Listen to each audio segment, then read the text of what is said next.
Hello everyone. बेटा, आज हम रेस्पिरेशन इन प्लांट के सेकेंड लेक्चर को डील करेंगे। ऑलराइट, जो हमने फर्स्ट लेक्चर के अंदर क्या पढ़ा था बेटा, इंट्रोडक्शन पढ़ा था कि कौन कौन से रेस्पिरेटरी सबस्ट्रेट होते हैं और रेस्पिरेटरी सबस्ट्रेट का ब्रेकडाउन कैसे होता है, कैसे एक कार्बन के मॉलिक्यूल की चेन को ब्रेक करने के बाद वहाँ पे चीज़ें स्प्लिट होने के बाद फिर वहाँ पे अगर नए ग्रुप्स को ऐड कर दे तो एम्फीबॉलिक पाथवे के बारे में हमने पढ़ा था क्या होता है। फिर उसके बाद हमने फिजियोलॉजिकल वैल्यूज के बारे में पढ़ा था, कैलोरीफिक वैल्यू क्या होता है, रेस्पिरेटरी सबस्ट्रेट कितने टाइप के होते हैं, उसके बारे में हमने फर्स्ट लेक्चर में बेटा क्या किया था, स्टडी की थी। आज का जो हमारा ये सेकेंड लेक्चर है इसके अंदर हम क्या डील करेंगे कि रेस्पिरेशन क्या होता है और रेस्पिरेशन कितने टाइप के होते हैं। ऑलराइट, तो फर्स्ट स्टार्ट करते हैं कि रेस्पिरेशन के टाइप्स जो हम पढ़ेंगे वो बेसिस पे पढ़ेंगे। जो पहला हम रेस्पिरेशन का टाइप बेटा पढ़ेंगे वो किसके बेसिस पे पढ़ेंगे, on the basis of origin of respiratory substrate. जो रेस्पिरेटरी सबस्ट्रेट हमारे पास आ रहा है, चाहे वो कार्बोहाइड्रेट हो या फैट हो या प्रोटीन हो, तो ये आ कहां से रहा है, उसकी ओरिजिन के बेसिस पे रेस्पिरेशन कितने टाइप का हो गया, दो टाइप का। पहले को क्या बोलते हैं, फ्लोटिंग रेस्पिरेशन, और दूसरा कौन सा है हमारे पास, प्रोटोप्लाज्मिक रेस्पिरेशन। फ्लोटिंग रेस्पिरेशन क्या होता है, कोई भी रेस्पिरेटरी सबस्ट्रेट, बेसिकली हम इसमें कार्बोहाइड्रेट और फैट को ही इंक्लूड करते हैं, कोई भी रेस्पिरेटरी सबस्ट्रेट जो हमारे बॉडी में स्टोर फॉर्म में है उसके यूज से अगर हम एटीपी सिंथेसाइज कर रहे हैं तो उसको हम फ्लोटिंग रेस्पिरेशन बोलते हैं। क्या बोलते हैं, फ्लोटिंग रेस्पिरेशन। मैं इसको दोबारा से समझा रहा हूं, किसी भी एनिमल के अंदर, किसी भी लिविंग ऑर्गेनिज्म के अंदर अगर स्टोर फूड के फॉर्म में कोई चीज स्टोर है, ठीक है, जैसे कि कार्बोहाइड्रेट हो गया या फैट हो गया, ठीक है, तो उस स्टोर्ड फॉर्म को अगर हमने वहां से क्या किया, मेटाबोलाइज करके अगर उधर से एटीपी जनरेट हो रही है तो उसको हम फ्लोटिंग रेस्पिरेशन बोलते हैं। राइट, ये चीज मैंने मेंशन किया है, आप देखो यहाँ पे कि type of respiration based on the origin of respiratory substrate कितने टाइप का होता है, दो टाइप का। पहला कौन सा, फ्लोटिंग रेस्पिरेशन, जब स्टोर फूड जैसे कार्बोहाइड्रेट और फैट है, ये जो सबस्ट्रेट है अगर ये ब्रोकन डाउन हो रहे हैं रेस्पिरेशन में तो इसको क्या बोलते हैं, फ्लोटिंग रेस्पिरेशन बोलते हैं। ऑलराइट, नॉर्मली जब हम रेस्पिरेटरी सबस्ट्रेट की बात करते हैं जो सबसे मोस्ट कॉमन और फेवर्ड रेस्पिरेटरी सबस्ट्रेट हमारे पास होता है वो ग्लूकोज और फ्रक्टोज होता है। ऑलराइट, तो ये मैंने मेंशन कर दिया, ग्लूकोज और फ्रक्टोज जो है हमारे पास मोस्ट कॉमन रेस्पिरेटरी सबस्ट्रेट होता है। अच्छा, ग्लूकोज तो मोनोफॉर्म में है तो ये ग्लाइकोलिसिस के प्रोसेस से जाके वहां पे step wise series of reaction में ब्रेक करेगा और फिर एटीपी और एनएडीएच फॉर्म करता है। राइट, लेकिन जो ये फैट है, फैट टूटता है किसमें, फैटी एसिड में। Fat broken down into fatty acid, और फिर ये फैटी एसिड जो होते हैं ये क्या करते हैं, ये आगे जाके फैटी एसिड जो है ये रिएक्शन में काम आएगा जिससे हम दोबारा क्या करेंगे, एटीपी को सिंथेसाइज करेंगे। ठीक है, जो फैट का ब्रेकडाउन होता है, एक्चुअली फैट किससे बना होता है, दो चीजों से बना होता है, फैट और ग्लिसरॉल। ठीक है, एक ग्लिसरॉल जो है 3 कार्बन का कंपाउंड है जिसके ऊपर मैक्सिमम 3 फैटी एसिड अटैच हो सकते हैं। तो अगर मैं मॉलिक्यूलर वेट के हिसाब से देखूं तो ग्लिसरॉल ज्यादा मॉलिक्यूलर वेट कंसिस्ट करता है as compare to the fatty acid, because fatty acid जो होता है वो ग्लिसरॉल के ऊपर फ्री अटैच्ड होते हैं। ठीक है, अब ये फैटी एसिड्स जो है, तो फैट को अगर हम देखेंगे तो उसमें जो ग्लिसरॉल के ऊपर, जैसे ये ग्लिसरॉल 3 कार्बन का कंपाउंड है, यहाँ पे 1, 2 और 3, इन 3 जगह पे क्या चीज प्रेजेंट होगा, फैटी एसिड है। अब इन फैटी एसिड को तोड़ के और फिर इसको माइटोकॉन्ड्रिया के अंदर ले जाके और वहां पे एटीपी जनरेट करने के प्रोसेस को क्या बोलते हैं बेटा, बीटा ऑक्सीडेशन। ये आप मेडिकल कॉलेज में बायोकेमिस्ट्री में इसकी डिटेल स्टडी करोगे, beta oxidation of fatty acid. Right, तो यहाँ पे मैंने मेंशन किया है beta oxidation of fatty acid जो होता है कहाँ होता है, माइटोकॉन्ड्रिया में। इसके बारे में मैं आपको थोड़ा सा ब्रीफ में बताता हूँ कि बीटा ऑक्सीडेशन होता क्या है। ऑलराइट, नॉर्मली हम अगर एक लॉन्ग चेन ऑफ कार्बन को देखें तो कार्बन जो सेंट्रल कार्बन है जिससे और अलग अलग एडजेसेंट ग्रुप्स अटैच है, फंक्शनल ग्रुप अटैच है, उस फर्स्ट कार्बन को क्या बोलते हैं, अल्फा कार्बन बोलते हैं। अल्फा कार्बन का जो एडजेसेंट कार्बन होता है उसको बीटा कार्बन बोलते हैं। ठीक है, अल्फा कार्बन के जो एडजेसेंट कार्बन है उसको बीटा कार्बन बोलेंगे। जो अल्फा और बीटा कार्बन के बीच की जो बॉन्ड होती है ये बॉन्ड ब्रेकेज होता है। ठीक है, और ये जो बॉन्ड ब्रेकेज हो रहा है, इस बॉन्ड को ब्रेक करने में कौन हेल्प करता है, लाइपेज एंजाइम हेल्प करता है। कौन हेल्प करता है, लाइपेज। तो अगर मैं आपको beta oxidation of fatty acid के बारे में बताऊं तो नॉर्मल अगर हम इसको देखते हैं तो beta oxidation of fatty acid के क्या है, 3 स्टेप होते हैं। ठीक है, कौन से 3 स्टेप है? पहला स्टेप क्या है, जो हमारी बॉडी में मेनली एडिपोज टिश्यू है जो कि एब्डोमिनल रीजन और थाई रीजन में प्रेजेंट होता है, वहां पे जो फैट है वो फैट को वहीं पे तोड़ेगा कौन? लाइपेज तोड़ेगा। लाइपेज इन फैट को फैटी एसिड और ग्लिसरॉल में अलग अलग कर देगा। जब एक बार फैटी एसिड और ग्लिसरॉल अलग अलग हो गए तो ये जो फैटी एसिड हमारे पास है, ये फैटी एसिड क्या होंगे, अब ब्लड स्ट्रीम में चले जाएंगे। ठीक है, अब ब्लड स्ट्रीम में जा रहे हैं तो जिस पर्टिकुलर सेल को इसकी जरूरत होगी ये उस सेल के अंदर एंटर करेगा। ठीक है, अब पर्टिकुलर सेल के अंदर जैसे ही ये फैटी एसिड एंटर गया तो उस सेल के अंदर जो माइटोकॉन्ड्रिया है, उस माइटोकॉन्ड्रिया के अंदर ये फैटी एसिड एंटर करेगा और जैसे ही ये फैटी एसिड एंटर कर जाएगा, एंटर करने के बाद फिर वो वहां पे क्या करेगा, कन्वर्ट होके फर्दर ये क्रेब साइकिल और इलेक्ट्रॉन ट्रांसपोर्ट सिस्टम में फर्दर यूज होगा और फिर वहां पे एटीपी प्रोड्यूस होता है। तो ये एक रफ स्केच मैंने आपको बीटा ऑक्सीडेशन के बारे में बता दिया। माइटोकॉन्ड्रिया में होता है एंड प्योरली ऑक्सीजनेटिंग प्रोसेस होता है।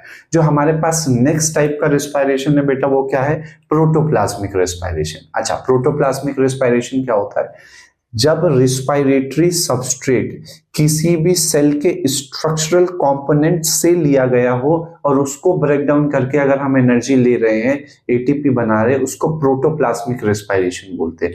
नॉर्मली प्रोटोप्लाज्मिक रेस्पिरेशन में क्या होता है, प्रोटीन का ब्रेक डाउन होता है। लेकिन आप एक बात इसको ध्यान से समझो कि किसी भी प्रोटीन का रिस्पायरेटरी सबस्ट्रेट की तरह यूज होना प्रोटोप्लाज्मिक रेस्पिरेशन नहीं होता है। When the structural component of cell or cell membrane is used as respiratory substrate, जैसे एग्जांपल के लिए ये सेल है, इस सेल का सेल मेम्ब्रेन होगा, प्लाज्मा मेम्ब्रेन होगा, उस प्लाज्मा मेम्ब्रेन में हमारे पास अलग अलग टाइप के प्रोटीन्स है, इम्बेडेड प्रोटीन्स, इंटीग्रल प्रोटीन्स, हमारे पास कार्बोहाइड्रेट है रिसेप्टर्स के फॉर्म में, हमारे पास वहां पे कोलेस्ट्रॉल है। तो अगर इस प्लाज्मा मेम्ब्रेन को बनाने के लिए जो इन्वॉल्व प्रोटीन्स, कार्बोहाइड्रेट्स है या फैट हो, ठीक है, बेसिकली हम क्या पढ़ते हैं, प्रोटीन्स को ही पढ़ते हैं। तो अगर वो प्रोटीन जो स्ट्रक्चरल कंपोनेंट को बना रहा है किसी सेल को, अगर वो प्रोटीन रेस्पिरेटरी सबस्ट्रेट की तरह अगर यूज हुआ और उसने एटीपी बनाने में उसको कंज्यूम किया, तो ये किसी भी सेल की इंटीग्रिटी को ब्रीच कर रहा है बेटा। और अगर सेल की इंटीग्रिटी को ब्रीच कर रहा है तो उस सेल को डैमेज होगा और फिर सेल की डेथ हो सकती है। तो प्रोटोप्लाज्मिक रेस्पिरेशन मैंने क्या लिखा है, when cellular structural protein of the cell used as respiratory substrate it is called what, protoplasmic. अगर फंक्शनल हो, सेलुलर हो या स्ट्रक्चरल कंपोनेंट हो, उसका अगर वहां पे ब्रेकडाउन होके एटीपी बन रहा है तो उसको क्या बोलेंगे, प्रोटोप्लाज्मिक।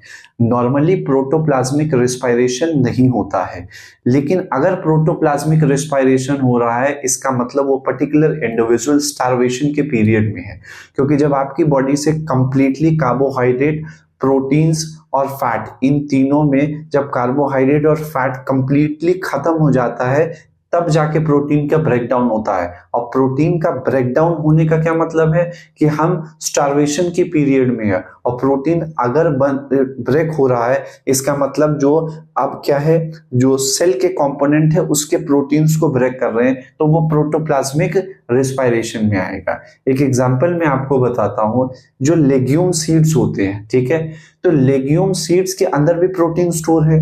तो ड्यूरिंग जर्मिनेशन अगर वो प्रोटीन टूट के एटीपी बनाने में हेल्प कर रहा है तो हम उसको प्रोटोप्लाज्मिक रेस्पिरेशन नहीं बोलेंगे, क्योंकि लेग्यूम सीड के अंदर जो प्रोटीन स्टोर है वो प्रोटीन क्या है बेटा, वो प्रोटीन स्टोर फॉर्म्ड में है। आपने chapter number 8 cell the unit of life में प्लास्टिड के अंदर अलग अलग फॉर्म्स पढ़े होंगे कि कौन सी चीज क्या स्टोर करता है। तो वहां पे जो एल्यूरोप्लास्ट है जो प्रोटीन को स्टोर कर रहा है, तो अगर स्टोर फुल मटेरियल से हम ब्रेक डाउन करके एटीपी बना रहे तो वहां पे वो फ्लोटिंग रेस्पिरेशन होता, प्रोटोप्लाज्मिक रेस्पिरेशन नहीं है। तो अगर आपसे कोई क्वेश्चन पूछे कि during seed germination, specifically during seed germination of legume seed, if the protein are used as respiratory substrate, तो वो किसका एग्जाम्पल है, वो प्रोटोप्लाज्मिक रेस्पिरेशन का एग्जाम्पल नहीं है, वो फ्लोटिंग रेस्पिरेशन का है। क्योंकि लेग्यूम सीड में जो प्रोटीन है बेटा वो क्या है, वो स्टोर्ड फॉर्म में है, और स्टोर्ड फॉर्म में अगर किसी भी रेस्पिरेटरी सबस्ट्रेट को यूज करके एटीपी बनाएंगे then that is the example of floating respiration, that is not the example of protoplasmic respiration. Alright, okay. तो ये हमारे पास रेस्पिरेशन के टाइप किसके बेसिस पे थे, on the basis of origin of respiratory substrate. अब हम दूसरा क्या देखेंगे कि जो रेस्पिरेशन के जो टाइप है on the basis of presence and absence of oxygen. अगर ऑक्सीजन के प्रेजेंस में कोई रेस्पिरेटरी सबस्ट्रेट ब्रेक डाउन होके एटीपी की सिंथेसिस कर रहा है, एटीपी फॉर्म कर रहा है, तो उसको हम एरोबिक रेस्पिरेशन बोलते हैं। उसको हम क्या बोलते हैं बेटा, एरोबिक रेस्पिरेशन। ठीक है, तो एरोबिक रेस्पिरेशन ऑक्सीजन के प्रेजेंस में होगा, अनारोबिक रेस्पिरेशन क्या है, ऑक्सीजन के एब्सेंस में होता है। अब एरोबिक रेस्पिरेशन की जब हम इक्वेशन की बात करते हैं तो बहुत सिंपल सा इक्वेशन है, जो आपने फोटोसिंथेसिस के अंदर इक्वेशन पढ़ा है आप उसको उल्टा कर दो, आप उसको ठीक ऑपोज कर दो। जो हमारे पास फोटोसिंथेसिस में एंड प्रोडक्ट बनता है, ठीक है, वो ग्लूकोज बनता है, 6 मॉलिक्यूल ऑफ ऑक्सीजन और वाटर के मॉलिक्यूल्स वहां पे रिलीज होते हैं। एरोबिक रेस्पिरेशन में जो हमारे पास फोटोसिंथेसिस का प्रोडक्ट है, एरोबिक रेस्पिरेशन में वो हमारे पास रिएक्टेंट होता है, और रिएक्टेंट है जब ये रिएक्ट करेगा, जब वहां पे स्प्लिटिंग होगी, ब्रेकडाउन होगा, तो हमको क्या मिलेगा, एटीपी मिलेगा, और फिर कार्बन डाइऑक्साइड और वाटर क्या होते हैं, रिलीज हो जाते हैं। एक ग्लूकोज के मॉलिक्यूल का एरोबिक रेस्पिरेशन में अगर कंप्लीट ऑक्सीडेशन हो रहा है, तो ये कंप्लीट ऑक्सीडेशन होना जो है, ये एक ग्लूकोज के मॉलिक्यूल की कंप्लीट ऑक्सीडेशन से टोटल गेन ऑफ एटीपी जो होता है वो कितना होता है, वो हमारे पास 38 एटीपी होता है। एनसीईआरटी के हिसाब से तो 38 है, लेकिन आपके कुछ रेफरेंस बुक में कुछ मॉड्यूल्स के अंदर क्या है, 36/38। इस 36/38 को डिटेल में स्टडी करने के लिए जब मैं आपको क्रेब्स साइकिल के बाद कुछ सटल पाथवे बताऊंगा, जैसे माइलेट सटल पाथवे, वहां पे जाके हम इसको डिटेल में पढ़ सकते हैं कि ये 36 और 38 क्यों लिखा है। एनसीईआरटी में तो 38 लिखा है, वो बेटा ऑब्वियस आपको कैलकुलेशन भी आ जाएगा, लेकिन 36 क्यों लिखा है उसकी डिटेल हम माइलेट सटल पाथवे और जो डिफरेंशियल पाथवे पढ़ेंगे वहां पे आपको जाके इसके बारे में डिटेल में पता चल जाएगा। ठीक है, तो एरोबिक रेस्पिरेशन में बेटा अभी हमने क्या देखा कि एरोबिक रेस्पिरेशन में रेस्पिरेटरी सबस्ट्रेट जो होता है वो ऑक्सीजन की प्रेजेंस में कंप्लीट ऑक्सीडेशन हो जाता है। जब ऑक्सीजन की प्रेजेंस में कंप्लीट ऑक्सीडेशन हो रहा है तो जितने भी कार्बन के मॉलिक्यूल्स है ये ऑक्सीजन की प्रेजेंस में जब रिएक्ट करेंगे तो CO2 के फॉर्म में सारे के सारे क्या हो जाएंगे, वहां पे रिएक्शन करके रिलीज आउट हो जाएगा। एरोबिक रेस्पिरेशन अकर्स कहां पे, अच्छा अगर हम लोकेशन की बात करें एरोबिक रेस्पिरेशन में तो 2 जगह होता है। पहला कहां पे होगा, साइटोप्लाज्म में, और दूसरी कहां पे होती है, माइटोकॉन्ड्रिया में। अच्छा, कौन सी एरोबिक रिएक्शन साइटोप्लाज्म में होती है और कौन से एरोबिक रिएक्शन माइटोकॉन्ड्रिया में होता है, तो इसको बेटा समझने के लिए एक बेसिक चीज मैं आपको बता देता हूं। जो हमारे पास क्या है, हमारे पास जो ग्लाइकोलिसिस का प्रोसेस है वो साइटोप्लाज्म में होता है, ठीक है, लेकिन जो हमारे पास क्रेब्स साइकिल और इलेक्ट्रॉन ट्रांसपोर्ट सिस्टम है वो कहां पे होता है, माइटोकॉन्ड्रिया में। तो ग्लाइकोलिसिस साइटोप्लाज्म उसकी लोकेशन है, क्रेब्स साइकिल और इलेक्ट्रॉन ट्रांसपोर्ट सिस्टम कहां पे होता है, माइटोकॉन्ड्रिया के अंदर होती है। ठीक है, तो अगर यूकैरियोटिक सेल की बात करें जहां पे एक सीरीज ऑफ एरोबिक रेस्पिरेशन हो रहा है तो ग्लाइकोलिसिस की लोकेशन आपका कहां पे है, साइटोप्लाज्म में है, और आपका माइटोकॉन्ड्रिया के अंदर क्रेब्स साइकिल और इलेक्ट्रॉन ट्रांसपोर्ट सिस्टम चलता है। नेक्स्ट पॉइंट क्या है, एरोबिक रेस्पिरेशन एक रिडॉक्स रिएक्शन प्रोसेस होता है। बेटा रिडॉक्स रिएक्शन प्रोसेस का क्या मतलब होता है, ऑक्सीडेशन और रिडक्शन दोनों जब साइमल्टेनियसली किसी रिएक्शन में चलता है उसको रिडॉक्स रिएक्शन बोलते हैं। अगर आप यहाँ पे देखोगे तो यहाँ पे एक सिंगल मॉलिक्यूल नहीं है, और भी मॉलिक्यूल्स है जो एडजेसेंट रिएक्शन कर रहे हैं, तो यहाँ पे ऑक्सीडेशन और रिडक्शन दोनों हो रहा है। ऐसे रिएक्शन जिसमें ऑक्सीडेशन और रिडक्शन दोनों होता है रिडॉक्स प्रोसेस कहलाता है। बहुत सिंपल सी बात है ये, ठीक है। अच्छा, इंटरमॉलिक्यूलर रेस्पिरेशन अकर होता है, इसका क्या मतलब है, इंटरमॉलिक्यूलर रेस्पिरेशन जो है यहाँ पे हो रहा है। इंटरमॉलिक्यूलर का मतलब क्या होता है, बिटवीन 2 मॉलिक्यूल्स। अगर आप यहाँ पे देखो तो आपको सिंगल मॉलिक्यूल नहीं दिखेगा, ग्लूकोज है, ऑक्सीजन की प्रेजेंस है और वाटर है, तो ये जब आपस में रिएक्शन कर रहे हैं एक दूसरे के साथ तो बिटवीन 2 जब रिएक्शन करते हैं तो उसको इंटरमॉलिक्यूलर रिएक्शन बोलते हैं। ठीक है, तो जो हमारे पास एरोबिक रेस्पिरेशन है वो कैसा रिएक्शन है, इंटरमॉलिक्यूलर रिएक्शंस होते हैं, ठीक है। तो इंटरमॉलिक्यूलर रेस्पिरेशन है। जो एरोबिक रेस्पिरेशन होता है एक स्लो प्रोसेस होता है। क्यों स्लो प्रोसेस होता है? क्योंकि ये slow, gradual, enzymatic, specific process है, और जैसे जैसे रेट ऑफ रेस्पिरेशन यहाँ स्लो है तो ये ज्यादा एनर्जी प्रोवाइड करता है। अच्छा, इसका क्या मतलब है? जब रेट ऑफ रिएक्शन स्लो होगा तो एनर्जी भी वहां पे रिलीज स्लो होगी। जब एनर्जी स्लो रिलीज होगी तो इन एनर्जी को सेल जो होता है एटीपी के फॉर्म में ट्रैप करने में उसको इजी होती है, तो मोर अमाउंट ऑफ एनर्जी क्या होता है, वो उसको स्टोर करने में इजीली वो स्टोर कर सकता है पर्टिकुलर सेल। लेकिन अगर यहीं पे रेट ऑफ रिएक्शन फास्ट हो तो एनर्जी बहुत ज्यादा एक बार में रिलीज होगी, और जब एनर्जी बहुत ज्यादा रिलीज होती है तो फिर सेल को हाई एटीपी बॉन्ड एनर्जी की वजह से सेल उसको उतने अच्छे से स्टोर नहीं कर पाता है। लेकिन वो कॉन्सेप्ट हम एनारोबिक रेस्पिरेशन में अभी देखते हैं। ऑलराइट, एनारोबिक रेस्पिरेशन की अगर बात करोगे तो यहाँ पे आप एक चीज नोटिस करो, एरोबिक और एनारोबिक के केस में यहाँ पे आपके पास क्या है, यहाँ पे आपके पास ग्लूकोज भी है और ऑक्सीजन भी है और वाटर भी है। तो तीन आपस में जब रिएक्ट करते हैं तो इसको इंटरमॉलिक्यूलर रेस्पिरेशन बोल रहे हैं, ठीक है। लेकिन जब यहाँ पे एनारोबिक रेस्पिरेशन की बात कर रहे हो तो ये सिर्फ बेटा ग्लूकोज है, और अगर सिंगल ग्लूकोज ही रिएक्शन कर रहा है तो ये आपस में रिएक्शन कर रहा है, और इसको इस टाइप के रिएक्शन को हम क्या बोलते हैं, इंट्रामॉलिक्यूलर रिएक्शंस होता है। ये इंट्रामॉलिक्यूलर रेस्पिरेशन का रिएक्शन है। अगर एनारोबिक रेस्पिरेशन की अगर आप बात करते हो तो एनारोबिक रेस्पिरेशन के अंदर क्या होता है, जो हमारा रेस्पिरेटरी सबस्ट्रेट है, चाहे वो कार्बोहाइड्रेट हो, चाहे वो प्रोटीन हो या फैट हो, तो इन तीनों में से किसी का भी ऑक्सीडेशन कंप्लीट नहीं होता है। इनकम्प्लीट या partial oxidation of respiratory substrate occurs, ऐसा मैंने मेंशन किया, आप देखो, incomplete oxidation of food occurs without the use of oxygen. Oxygen के एब्सेंस में ये रिएक्शंस होती है, और ऑक्सीजन के एब्सेंस में रिएक्शन हो रहा है तो मतलब हम एनारोबिक रेस्पिरेशन में फर्मेंटेशन को पढ़ रहे हैं, राइट।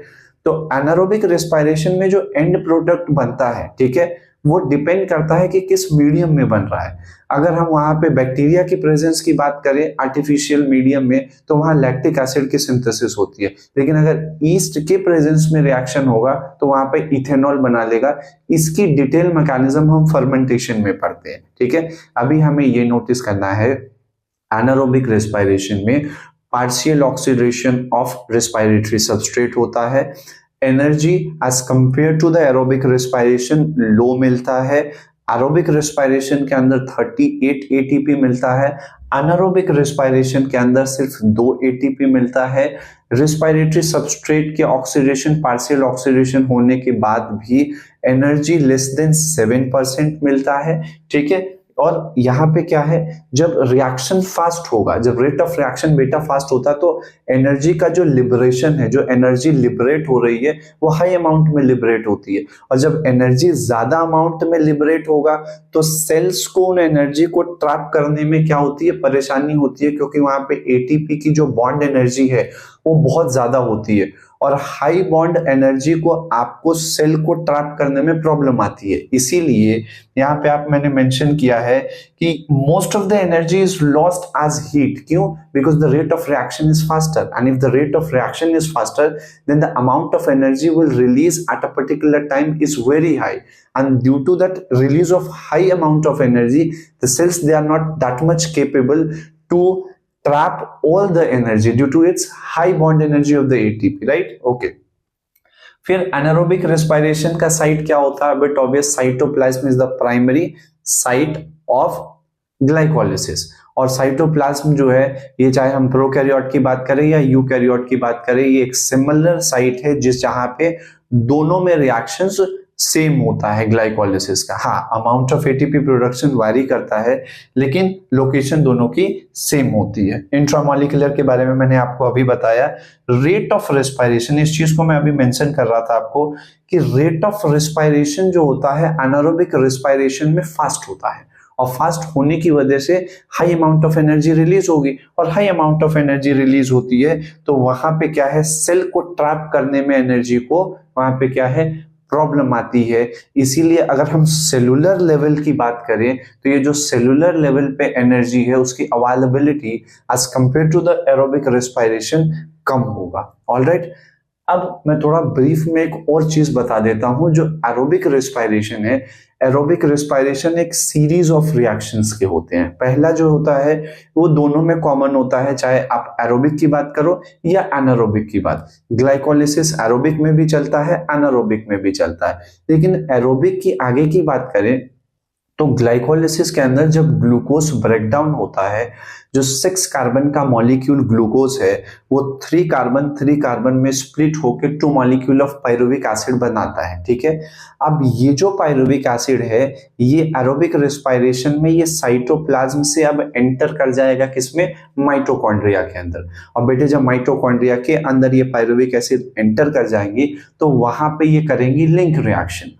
लिंक रिएक्शन में ये जो 3 carbon containing compound pyruvic acid है ये चेंज हो जाएगा 2 कार्बन कंटेनिंग कंपाउंड, जिसको हम एसिटाइल कोए बोलते हैं। एक बार एसिटाइल कोए बनने के बाद क्या होगा, एसिटाइल कोए बन गया, अब ये क्रेब्स साइकिल में जाएगी। तो हमारा दूसरा एरोबिक रेस्पिरेशन में स्टेज बोल दो या आप स्टेप बोल दो, क्या होता है, क्रेब्स साइकिल।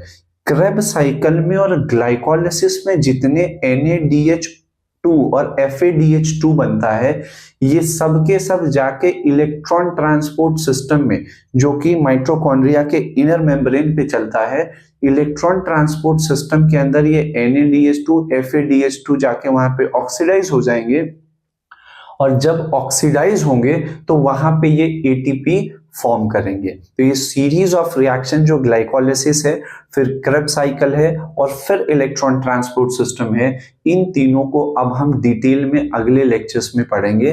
तो जो हमारा नेक्स्ट लेक्चर होगा बेटा उसमें हम ग्लाइकोलिसिस की डिटेल स्टडी करेंगे। ऑलराइट, ये type of respiration on the basis of origin of respiratory substrate and on the basis of presence and absence of oxygen के बेसिस पे हमने एरोबिक और एनारोबिक रेस्पिरेशन को बेटा हमने क्या किया, यहाँ पे डिस्कस किया। आप इसको नोट डाउन कर लो, कोई भी प्रॉब्लम है बेटा कमेंट बॉक्स में जाके आप वहां पे पूछो, और बेसिक क्वेश्चंस जो है आप उसको सॉल्व करो, आपसे सारे क्वेश्चन सॉल्व हो जाएंगे। ऑलराइट बेटा, थैंक यू सो मच।